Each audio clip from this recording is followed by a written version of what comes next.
Olá, paz do Senhor, espero que esteja tudo bem com você. Hoje vamos falar um pouco sobre o Evangelho segundo Marcos, capítulo 2. Este capítulo, no primeiro versículo, diz assim: Dias depois, Jesus entrou de novo em Cafarnaum e logo se ouviu dizer que ele estava em casa. Aqui é a sequência do capítulo 1, que encerra Jesus curando um leproso, e então, dias depois, Jesus entra na cidade de Cafarnaum, uma cidade importante naquela época, e agora ele está em casa. E segue, o versículo 2 segue dizendo que muitos se reuniram ali, a ponto de não haver lugar nem mesmo junto à porta. E Jesus anunciava-lhes, ensinava-lhes a palavra. E trouxeram-lhe então um paralítico, carregado por 4 homens. E não podendo aproximar-se de Jesus por causa da multidão, removeram o telhado no ponto correspondente ao lugar onde Jesus se encontrava e, pela abertura, desceram o leito em que o paralítico estava deitado. É interessante que, naquela época, muitos paralíticos, tudo que eles tinham era apenas um leito, nada mais, nenhum outro móvel, nenhum outro bem.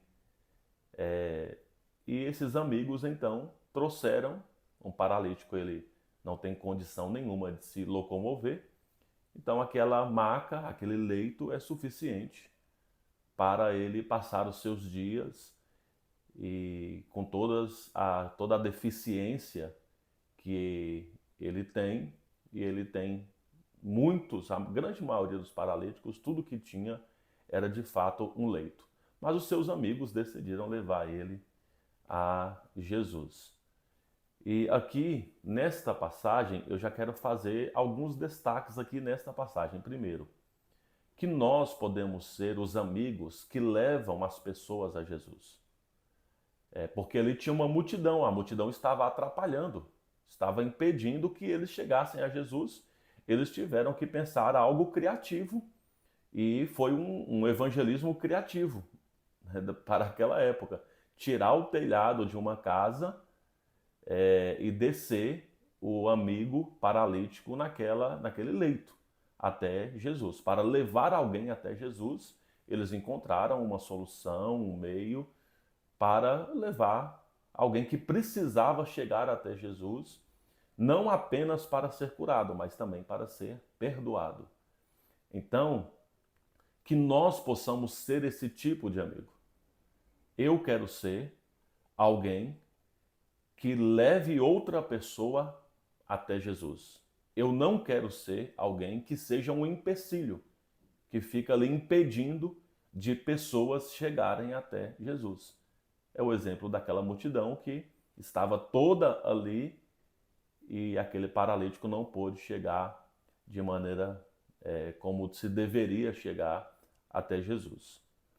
Outro destaque que eu faço é que às vezes nós pensamos que temos que fazer uma agenda para Deus operar milagre.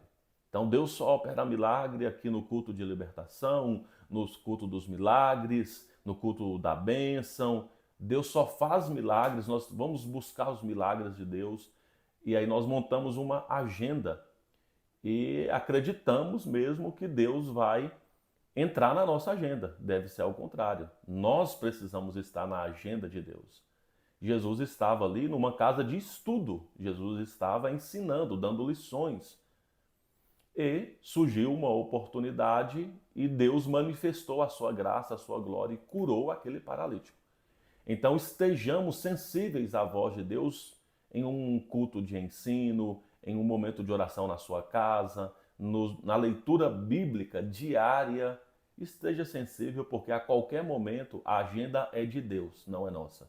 Ele pode realizar um milagre e, mais do que curar um paralítico, perdoar pecados, porque Ele é Deus e pode perdoar pecados.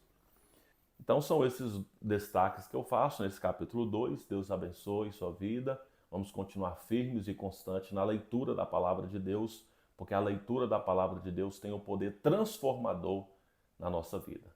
Deus te abençoe e até a próxima.